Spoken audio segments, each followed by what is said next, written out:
My next guest got a huge fight coming up here against Darren Till, UFC 282, December 10th. It is Dricus Du Plessis here on the program. Dricus, how are you, man? I'm good at you, man. Thanks for having me. Hey, thanks for joining me. I got to tell our audience, we've been trying to schedule this for a while. I know you have power outages in South Africa, so that's why every time we tried to book this, the power was going out. How often does that happen?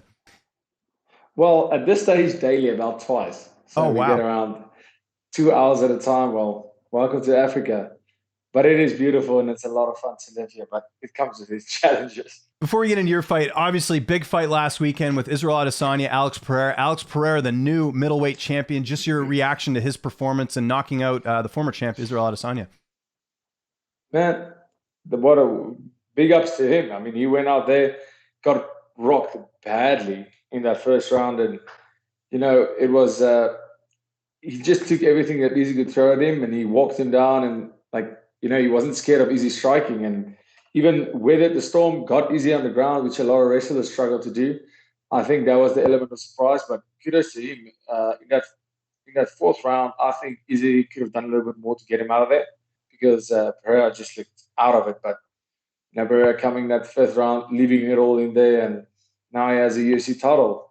Great fight, and Pereira is the real deal. Were you expecting Pereira to win the fight, or did you think Izzy would edge it out? No, I thought Izzy would edge it out.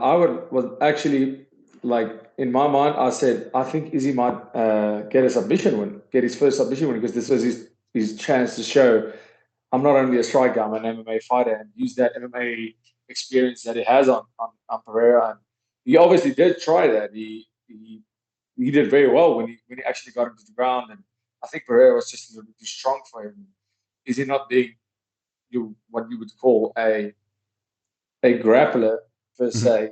Didn't really use that opportunity, but he did great. He did what he had to, and he was head on points. But sometimes playing it safe also gets you in trouble. Yeah.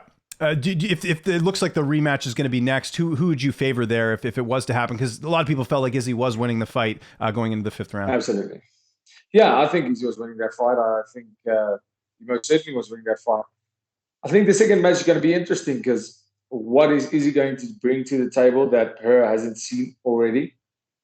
Pereira is the one to lose this fight. This fight is his to lose. He can only go better as a mixed martial artist in this fight. As far as striking goes, Izzy's not going to throw anything that Pereira hasn't seen. And now that he's faced Izzy in the MMA realm, where the striking is quite a bit different than the kickboxing realm, I think that gives Pereira an even better edge.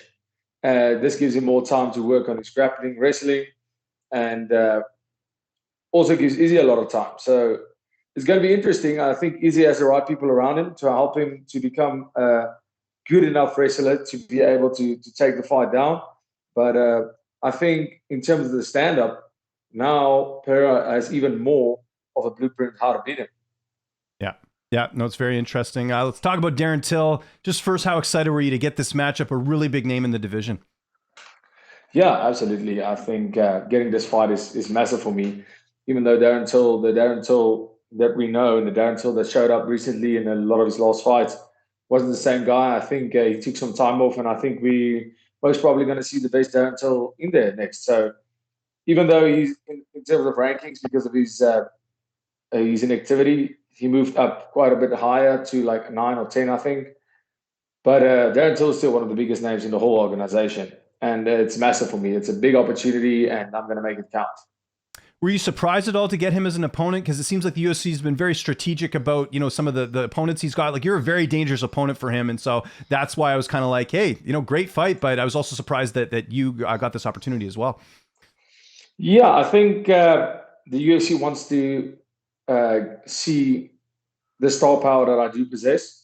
They've seen the fights. Now they want to see what happens if I fight a big name. What happens with that pressure? And I think in terms of him, the UFC wanted to throw him a bone. But unfortunately, with all the injuries and him pulling out, the UFC doesn't like that. Mm-hmm. So right now they're like, sink or swim for you, and for me, same rules apply. I imagine you wanted to fight sooner than this. Obviously you're fighting Darren Till, so it's like, hey, we got the fight, it's all good. But ideally, would you have liked to have fought, sooner than your last fight in July? Yeah, I actually would have loved to fight in September. I was really gunning. Actually, September or actually the November card, the MSG card. That's the fight card last week. I was really hoping to get on that card, but when I know Darren was struggling with some injury, and when they gave me that fight, I mean, a month later that I wanted to fight, I said, cool, let's get it. That's the fight I want. He's the name I want to fight. Getting my way into the top 10. Because there's a lot of guys that could have given me in the top 10, but not necessarily guys that's gonna guarantee you an exciting fight. With Darren Till, good shape, bad shape, never a boring fight, and that's what I'm after. I'm going to knock on wood here. You mentioned it there. Darren Till, has had, I think he's had 5 fights that have not gone according to plan due to injuries, due to other things as well. Are you like avoiding black cats, broken mirrors, like making sure this fight actually happens? I'm sure that's got to cross your mind that, he has pulled out a lot. Was there any concern about that taking this fight? I guess so. I guess speaking to the agents, everything, everywhere is like, just remember, Darren Till he has been suffering with some injuries, and he has had a past of pulling out. And I said, listen, I'm not going to base my career on what ifs and what if this happens, what if that. I'm not going to on hypotheticals. That's not the way I do things. I'll be prepared and I'll be in the ring come 10th of December. And if Darren Till's not there, somebody else will show up. So for me, I just kept my head down, even through the whole eye poke thing, all that kind of stuff. I never really looked into it. I saw it, and I took note of it, but it was never in a situation where I thought, oh, maybe they called this fight off. I'm keeping my head down, putting in the work, and in my mind, I'm going to be facing the best Darren Till that we've ever seen in that octagon. And in my mind, I will beat the best Darren Till that we've ever seen. How do you look at this fight from a style perspective? I think in terms of style, we have quite contrasting styles. I think Darren Till is a sniper when it comes to striking, but I'm a bazooka. I'll find that chin too. I'm a heat-seeking bazooka. He's a sniper. He's accurate. So am I. At the end of the day, when that heat-seeking missile finds its trace, it's going to find its mark. And Darren Till, he's a little bit of a one-trick pony when it comes to striking, but he does it very, very effectively. So you can't take that away from him. I do believe I have a more all-around game. If it needs to go to the wrestling and grappling exchanges, I definitely have the advantage. But in terms of stand-up, that's where I want to test him. And, Darren Till firmly believes that he's the slicker and more accurate and faster striker. And I guess we'll have to see about that. The big thing is you can be as fast and slick as you want. Once I catch you, and I will catch you, it's game over. Training camp, obviously you've been back home for this one. Who've been some of the main training partners helping you get ready for this fight? Yeah, I've been training with Dricus Du Plessis as well, fellow Du Plessis. JG Buerta, I've been training with Gareth McLellan, who's a former UFC fighter as well. Talbot guy, I've been training with JJ Lambrecht, who's one of my former opponents as well. So we've had some big guys that in all rounds. On my grappling coach, Neil Geise as well, big dude, over 100 kg. So I've been putting in the work. Also getting some southpaw strikers in for the camp, making sure we get that angle. For me, I think this fight would officially be my it's my 20th pro fight, and out of those 20 fights, 10 of them have been southpaw. So I'm not new to this realm at all. Fighting a southpaw, fighting an orthodox conventional fighter, to me makes absolutely no difference. Was there any thought of training at Killcliff? I know you had trained there previously. This fight is in the U.S. Was there any talks of that, or what was the decision to do the camp at home? Yeah, so I'd go train. We cross train with Killcliff, but doing my camp there, I have a massive advantage in terms of altitude in South Africa, and also this is the team that's been getting me ready for fights. One thing, obviously being in South Africa, we don't have the amount of guys on the mat that we have in the States, but at the end of the day, this is the team that got me here. This is the team that got me ready for every single fight, and I know 100% for a fact that they'll get me ready again. Who will be in the cage with you as far as your corner? My corner will be a fellow training partner and boxer, ST Papers, my coach, Monet Visser, head coach, and then pad holder and mental coach, Henny Engelbach. That's the 3 guys that'll be out there in the corner with me. So, the corner, at the end of the day, my head coach, Monet Visser, he's the guy in the corner that does all the talking. He's the guy that we listen to.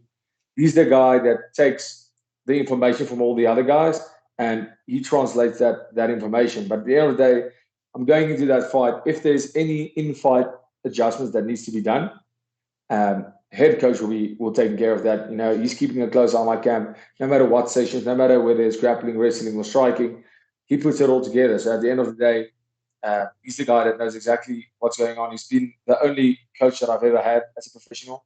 He knows me inside and out. He knows what gets me going. He knows what makes me tick.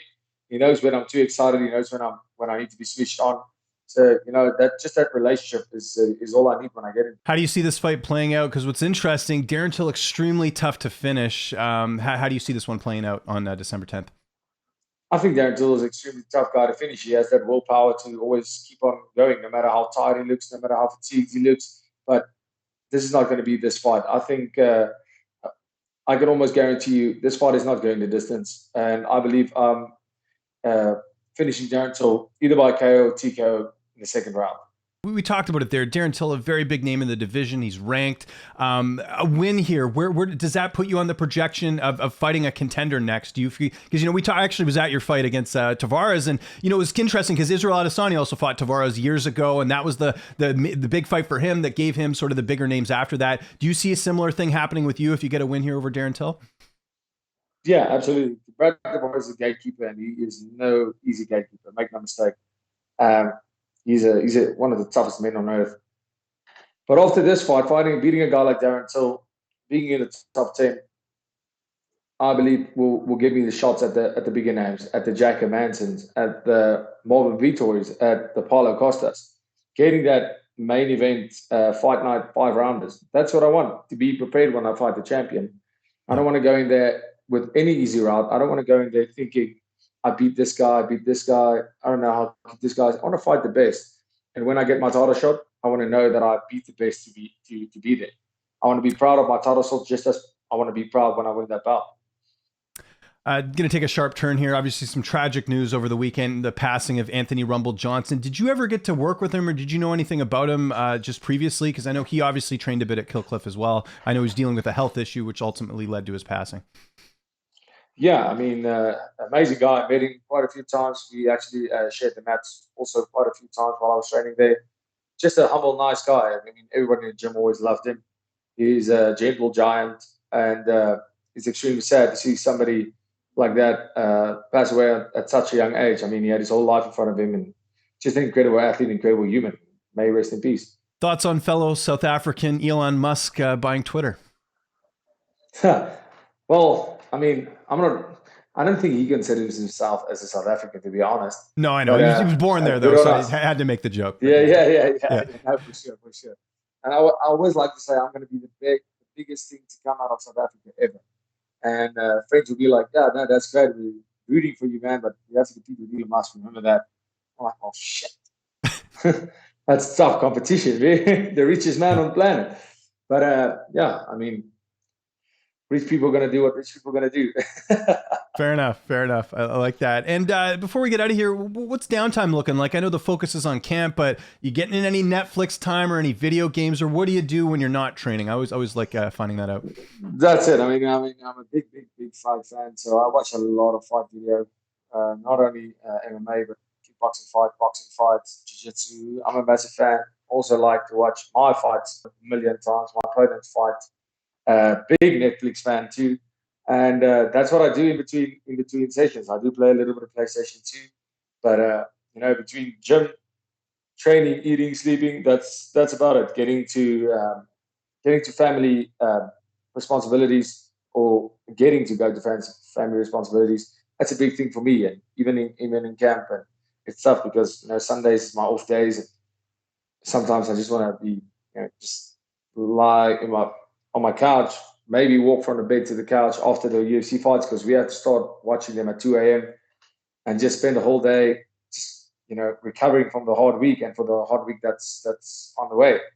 But making that family time, that's inspiration for me, and that's a big reason why I do this. So that's also important. In terms of social life, not much happening there when I'm in fight camp. I'm not seeing too many, but all the friends, the circle, they've been around me and been part of this journey for many years. So none of them take any offense. They know what it's about. And what do you do when the power goes out? Yeah, I guess you could say it's good, but every once in a while, not every day. But luckily, like we have a few embassies in the gym, like in the road where the gym is, so that the embassy roads they don't get power outages. So lucky there. So go to the gym. Also, it's summer here, so without any aircon, when the car goes out, you don't want to be in the house. So take a dog for a little walk. Um, you know, go to the gym and get errands done. That's the best time to get errands done when you because they do it in different parts of the cities at times. Oh, I see. Oh, I thought it was all in one area. So Okay, interesting. Yeah, that makes no, sense. so they'll take Pretoria, which is a big city, and they'll take three different ports, and that powers out for 2 hours. Then you go to, I'll just go do the shopping I need to do, run the errands I need to run, all the stuff you never feel like doing, the procrastination, but the power that helps you to stop procrastinating and get shit done. For sure. Dracus, thanks so much for doing this, man. We're looking forward to it. UFC 282, December 10th. If there's anyone you'd like to thank, any sponsors or any social media you'd like to plug, I'll give you the last word. Man, thank you so much. I just like to give thanks to all the fans. The love I've been getting is amazing, and thanks for this opportunity. Thanks for everybody that's just rooting for me. Being African born and trained and residing and fighting out of here. It's tough to get the break to go on the big stage. And when I got that thing, it's been absolutely amazing. When I got the big break, everybody's just so supportive. My continent, my country. Thank you, everybody. My team, Team CIT. Here in Pretoria, small gym in Pretoria, small place, and look at what we're doing. My teammate also fighting on my card.